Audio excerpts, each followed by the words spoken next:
Bonjour et bienvenue dans cette nouvelle vidéo sur louer en courte durée. Je suis Sébastien, je suis ravi de vous accueillir et dans cette vidéo, je vous propose qu'on parle du projet CAP 2022 qui annonce la fin du régime fiscal du LMNP, c'est-à-dire du loueur meublé non professionnel. On en parle tout de suite.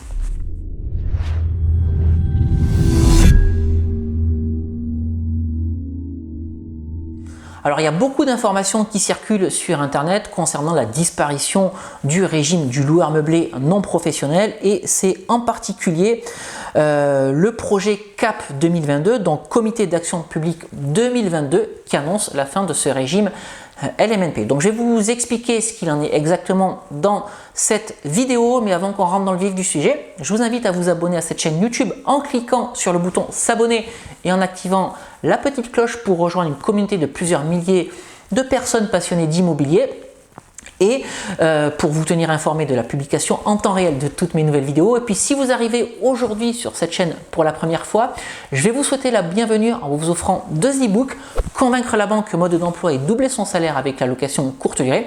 Vous pouvez télécharger ces deux e-books en cliquant sur le petit i qui apparaît en haut à droite de cette fenêtre et vous retrouvez également les liens de téléchargement dans la description juste en dessous de cette vidéo. Alors revenons au sujet du jour, au sujet de cette vidéo. Est-ce que CAP 2022 annonce la fin du régime du loueur meublé non professionnel? Alors revenons deux instants sur CAP 2022, donc c'est le Comité d'action publique 2022, donc qui est un comité qui étudie des options pour réduire la dette de la France et améliorer l'état des finances publiques. Donc en l'état, ça c'est quelque chose de tout à fait louable. Alors de quoi est composé ce comité? Il est composé d'experts de la fiscalité, il est composé de fiscalistes et donc bien entendu à travers ce projet CAP 2022, on étudie tout un tas de leviers pour réduire les dépenses publiques et l'immobilier bien entendu est l'un de ces leviers. Alors qu'est-ce que propose ce projet de loi, enfin ce projet CAP 2022? Eh bien, il propose de remettre à plat la fiscalité de l'immobilier en proposant la création d'un régime de droit commun. Et ce régime de droit commun pourra autoriser la déduction des charges de copropriété. Donc ça, c'est déjà quelque chose qu'on pouvait faire avec le régime fiscal du loueur meublé non professionnel, et propose également la possibilité de déduire les amortissements qu'on pouvait également faire avec le régime du loueur meublé non professionnel, mais sans en dire plus tout autant. Donc là, évidemment, on est encore sur quelque chose d'assez flou. Par contre, ce que préconise, et ça c'est écrit noir sur blanc dans le projet, dans le rapport CAP 2022, c'est de supprimer le régime du Pinel et le régime du loueur meublé non professionnel. Alors le régime du loueur meublé non professionnel, c'est le régime qui est adopté par la grande partie des gens qui font de la location meublée. Alors lorsque je parle de location meublée, c'est la location meublée classique, c'est la location courte durée, c'est de la colocation, et ça c'est un régime qui est très intéressant parce que si vous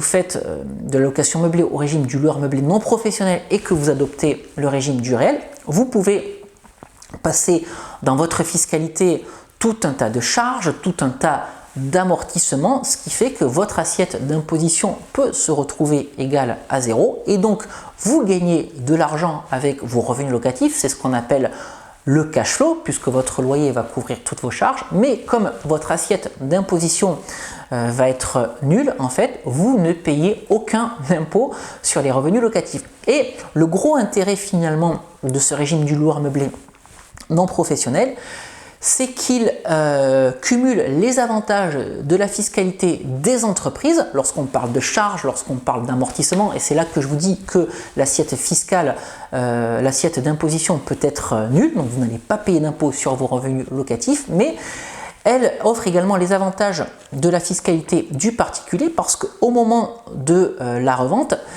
c'est la valeur réelle de l'appartement qui est qui est considérée et non pas la valeur comptable, parce que la valeur comptable et la valeur de l'appartement, ce sont deux valeurs différentes. Donc vous pouvez utiliser le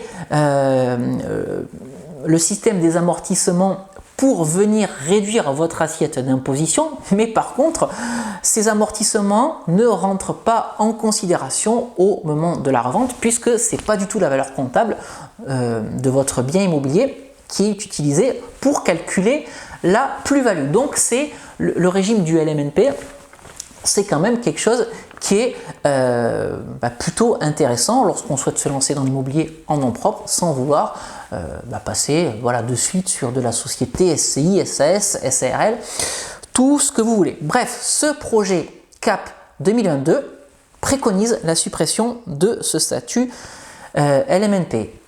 J'ai lu la partie de ce rapport concernant la suppression du LMNP. Je ne vous mens pas, ça tient sur 2 lignes. Alors, est-ce qu'il faut avoir peur de ça? Eh bien, je ne pense pas. En tout cas, pas à ce stade. Pourquoi? Parce que, en fait, en l'état, il ne s'agit que d'un rapport et on ne sait pas encore si le gouvernement appliquera toutes les préconisations qui se trouvent dans ce rapport. Je tourne cette vidéo en novembre 2018. Il y a encore un petit peu plus de 3 ans avant 2022, donc il y a de l'eau qui va couler sous les ponts. Ce rapport pourra être modifié, pourra être amendé, et on ne sait pas si tout ce qui est préconisé dedans sera appliqué en plus de 3 ans. Tout peut encore changer. Ensuite, j'ai envie de vous dire que l'immobilier, et ça je vous l'ai déjà dit dans plusieurs vidéos, c'est une activité de chef d'entreprise. En tout cas, si vous faites les choses correctement, vous travaillez avec des partenaires, agents immobiliers, experts comptables, décoratrices d'intérieur, artisans. Donc, il faut vraiment se mettre dans une logique business, dans une logique d'activité. Et vos locataires, c'est pas vraiment des locataires, c'est des clients. À vos clients, à vos locataires, vous n'offrez pas seulement un toit, vous offrez avant tout un service puisque vous devez offrir un bel appartement. Et donc, comme dans tout business, qu'on soit dans l'immobilier, qu'on soit dans la restauration, qu'on soit dans l'industrie, eh ben, la réglementation, elle évolue. La fiscalité, elle évolue. Et face à cette réglementation, face à cette fiscalité, il ne faut pas être inactif, ne rien faire, sans quoi on ne fait rien, puisque la fiscalité, elle évolue.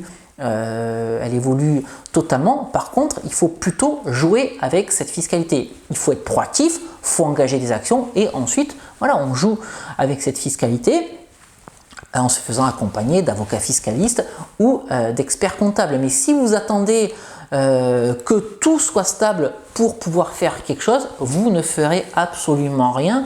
J'ai discuté à plusieurs reprises avec mon expert comptable qui me disait que sur les 20 dernières années, la fiscalité du particulier, elle avait bougé 13 fois. Donc vous comprendrez bien qu'il est impossible de prévoir sur du long terme lorsqu'on a une réglementation qui évolue régulièrement. Et ça fait partie, ça fait d'ailleurs partie du jeu. Et j'ai envie de dire, lorsque vous investissez dans l'immobilier, vous investissez sur 15 ans, sur 20 ans, peut-être même plus, donc jamais vous n'aurez une visibilité à 10, 15 ou 20 ans en ce qui concerne les lois, en ce qui concerne la fiscalité. Donc le seul conseil que je peux vous donner, c'est de passer à l'action tout de suite, de bénéficier de la fiscalité d'aujourd'hui, de bénéficier de la réglementation d'aujourd'hui, et on verra ce qui se passera en 2022 ou après 2022, parce que peut-être qu'on sortira quelque chose en 2025 ou en 2027, mais il faudra s'adapter. En tout cas, sachez que 2022 par rapport au moment où je tourne cette vidéo, c'est dans plus de 3 ans. Rien ne vous empêche d'ici début 2019 d'acheter un appartement et de l'exploiter en tant que loueur meublé non professionnel. Si vous appliquez les bonnes stratégies de location courte durée ou de colocation, vous pouvez dégager 500 € de cash flow sur cet investissement tous les mois. Pendant 3 ans, 500 fois 36 mois, ça va vous faire 18 000 €. C'est quand même 18 000 € que vous allez pouvoir prendre en bénéficiant de la fiscalité du loueur meublé non professionnel. En plus, à ce stade, on ne sait pas si les gens qui ont investi en tant que loueur meublé non professionnel devront quitter ce statut ou les gens qui l'auront acquis pourront rester avec ce statut. Le rapport ne l'indique pas. Bon, en tout cas, je viens de vous expliquer que d'ici 2022, vous pouvez quand même facilement prendre 18 000 € de cash flow avec un seul investissement. Si vous faites 2 opérations, c'est 36 000 € de cash flow. Donc je pense que ça vaut quand même le coup de passer à l'action. Voilà ce que je voulais partager aujourd'hui avec vous dans cette vidéo. Le rapport CAP 2022, c'est bien. Il préconise un certain nombre de choses. Rien n'est figé, rien n'est validé.